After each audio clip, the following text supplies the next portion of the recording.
Amirul Mu'minin anaendelea kusema kwamba huyu aliyekusanya mali, anasema wala'allahu min batilin jama'ahu, huenda mtu akawa mali zile amekusanya kwa njia ya batil, amekusanya kwa njia ya shari, ameiba, amedhulumu, amefanya ufisadi. Wala'allahu min batilin jama'ahu, huenda ikawa mali zile zote alizonazo amezikusanya kwa kudhulumu watu, kwa kuibia serikali, kwa kufanya ufisadi.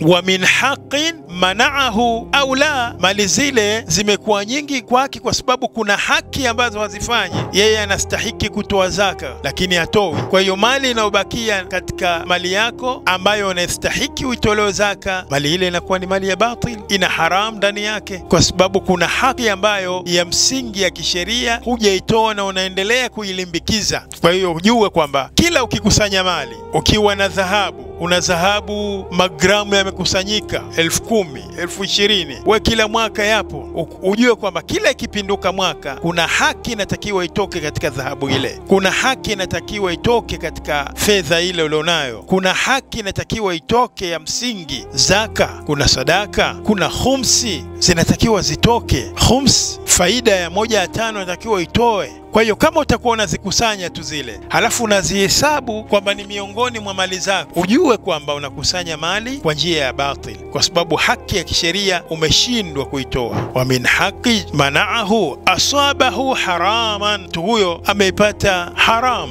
atakuwa ameingia katika haramu. Kama atakuwa amekusanya mali kwa njia ya haramu, kwa njia ambayo Mwenyezi Mungu Subhanahu wa Ta'ala hairidhii, mtu huyo atakuwa amebeba haramu. Lakini si hivyo tu, wahtamala bihi athaman, atakuwa anabeba dhambi nyingi sana. Tajiri mkubwa lakini anachokula ni haramu, kwa sababu ni mali ambayo ina haki za watu ameshindwa kuzitoa. Fabaa biwizrihi, atarejea kwa Mungu na mzigo wake wa dhambi. Ameishi duniani na mali hizi ambazo alizokuwa anazikusanya kwa njia ya haram, atazienda nazo mbele ya Mwenyezi Mungu Subhanahu wa Ta'ala na mzigo wa dhambi. Wa kadima ala rabbihi asifan lahiqan, ataenda kwa Mungu kwa njia ya masikitiko na majuto. Atakutana na Mola wake huku anasikitika, huku anajuta.